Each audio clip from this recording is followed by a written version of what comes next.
Hello dear students, welcome back to my channel physics SPC alternating current का एक क्वेश्चन। A series RC circuit is connected to an alternating voltage source.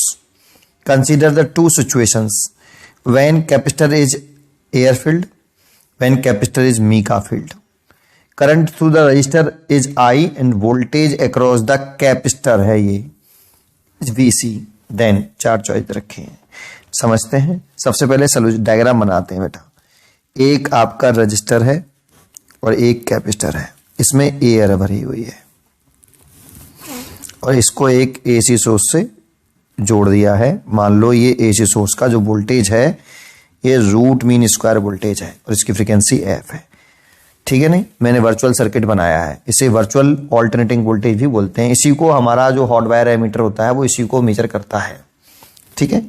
अच्छा sir, ये resistance है are और इसका capacitance है सी और इसके अक्रॉस जो वोल्टेज दे रखा है वो आपको वीसी दे रखा है, वीसी है ना। Voltage across the capacitor is VC, ठीक है। और इसमें जो करंट फ्लो कर रही है वो आई दे रखी है। लेकिन ये सिचुएशन ए है, एयर है, इसे आई बराबर हम आई ए मान लेते हैं और इसको वीसी बराबर हम वी ए कह लेते हैं। यहाँ पे वी ए बी बी का मतलब यही है, सिचुएशन ए। और सिचुएशन बी बना लें अगर हम, ये तो सिचुएशन ए हो गई, और बी बना लें तो ये आर है, ये कैपेसिटर है और इसमें मी का भर दिया है, फिल कर दिया है बेटा इसमें, है ना।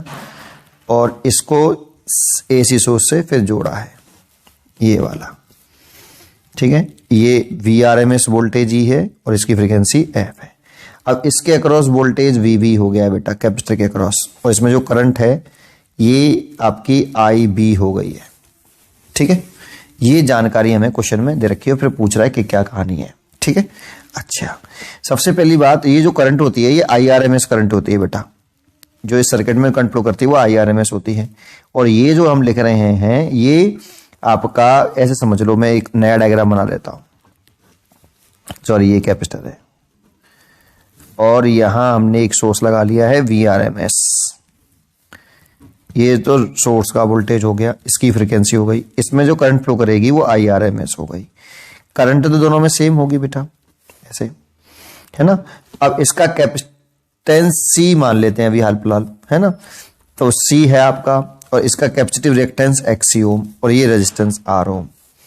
तो I R M S is equal to क्या होगा बेटा, आई आर एम एस निकालते हैं सबसे पहले। तो V R M S voltage, source voltage और सर्किट का टोटल इफेक्टिव रेजिस्टेंस जेड। और जेड की वैल्यू इस सर्किट के लिए होती है रूट के अंदर आर स्क्वायर प्लस एक्सी का स्क्वायर, और एक्सी सर्किट के लिए होगा 1/ओमेगा सी। तो यहां पर आई आर एम एस अगर निकालना चाहें तो ये हो जाएगा V R M S upon Z की वैल्यू पुट कर दो, ये हो जाएगा आर स्क्वायर प्लस एक्सी का स्क्वायर।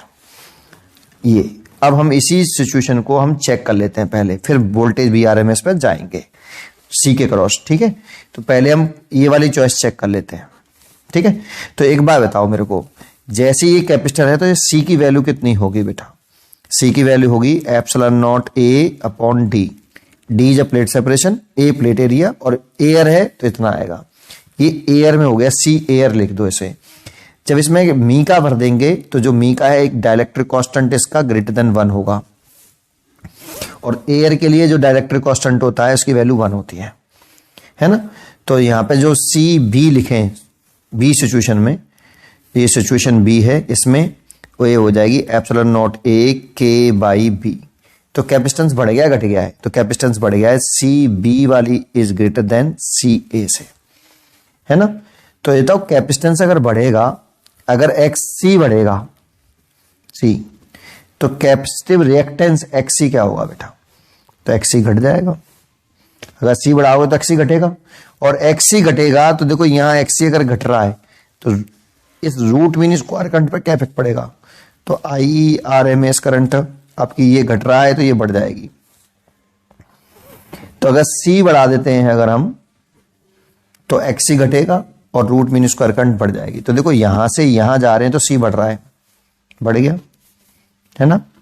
तो दूसरी बात, इस I R M S current को ही आई ए कह रहे हैं और इस वाली आई आर एम एस को भी आपकी IRMS डैश कह देते हैं, है ना। वोल्टेज नहीं बदला, सोर्स वोल्टेज तो वही है, करंट बदल जाएगी बेटा, है ना। तो इसमें अगर हम कहेंगे कि IRMS बढ़ा है तो IRMS करंट ये वाली ज्यादा है पहली वाले सर्किट से, दैट मीन्स IB ज्यादा है IA से, इसीलिए देखो ये तो बिल्कुल रिवर्स आ रहा है, तो ये तो चॉइस गलत है। अब आ जाओ वोल्टेज अक्रॉस C पर, इसके अक्रॉस वोल्टेज पर। तो एक्चुअल में इसके अक्रॉस जो वोल्टेज होगा ये वाला, ये VRMS होगा अक्रॉस कैपेसिटर। तो VRMS अक्रॉस द कैपेसिटर निकालें अगर हम, यही कर देता हूं, अगले पेज पे यहां कर देता हूं, है ना। VRMS अक्रॉस द कैपेसिटर निकालें तो VRMS across the capacitor is equal to, अब इसमें करंट तो IRMS ही है ऐसे भाई, है ना। करंट तो दोनों में रेजिस्टेंस में इसमें सेम है, तो करंट तो इसमें फ्लो करी IRMS इनटू रेजिस्टेंस लिखें तो कैपेसिटर के क्रॉस निकालने हैं, तो इसका कैपेसिटिव रिएक्टेंस लिख लेते हैं XC। VRMS कैपेसिटर के cross is equal to IRMS into XC।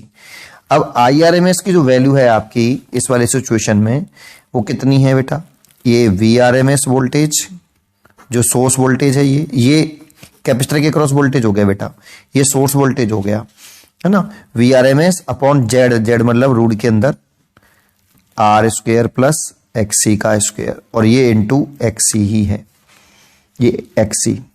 अब इसको ऐसे लिख सकते हैं कि सोच के बताओ, VRMS अपॉन रूट के अंदर R का स्क्वायर प्लस XC का whole square divided by XC, नीचे लिया बेटा इसको। अब इसको ऐसे लिख सकते हैं, सोचो मैथमेटिकली, VRMS रूट के अंदर, इसको अंदर ले आओ रूट के, तो R का स्क्वायर प्लस XC का स्क्वायर अपॉन XC का स्क्वायर करना पड़ेगा, स्क्वायर से बाहर आ जाएगा तो XC हो जाएगा।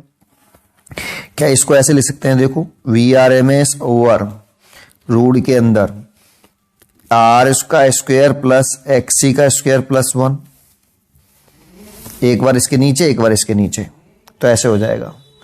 और XC की वैल्यू अगर हम पुट कर रहे हैं तो यहाँ पे VRMS अपॉन रूट के अंदर XC की वैल्यू होती है 1 अपॉन ओमेगा C, उसकी जगह पे लिखेंगे तो R का स्क्वायर, जब इसकी जगह 1 अपॉन ओमेगा C लिखेंगे तो ऊपर पहुंच जाएगा omega square C square plus 1।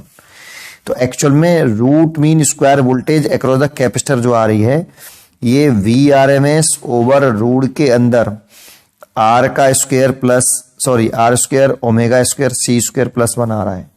अब सोचो तुम क्या कर रहे हो, इससे इस पे आ रहे हो, तो इसके अक्रॉस जो VRMS वोल्टेज है वो तो VA है, और इसके अक्रॉस जो VRMS वोल्टेज है C के अक्रॉस वो VB है। तो अगर आप C बढ़ा रहे हो ना बेटा, इससे इस सर्किट में आ रहे हो तो C तो बढ़ रहा है, अगर C बढ़ेगा तो VRMS voltage across the capacitor, ये C बढ़ेगा तो ये घटेगा, देखो अगर C बढ़ेगा तो रूट मीन स्क्वायर वोल्टेज जो है कैपेसिटर के अक्रॉस वो घटेगा। सर आपने रूट मीन स्क्वायर वोल्टेज क्यों निकाला, जब कुछ बोलते नहीं है तो रूट मीन स्क्वायर वोल्टेज निकालते हैं बेटा, है ना। तो ये घटेगा, और ये घट रहा है तो इसका मतलब है कि VRMS voltage across the CA और VRMS voltage across the CB घट गया है, क्या हो गया है, घट गया है। तो घट गया है तो ये वाला ज्यादा होगा बेटा, दैट मीन्स इसको मैंने बोला है VA और ये इसको बोला है मैंने VB, है ना। तो ये ज्यादा होगा ये कम होगा, घट गया वोल्टेज, इसीलिए आपकी A चॉइस इज करेक्ट होगी। उम्मीद करता हूं कि आपको ये जरूर समझ में आया होगा।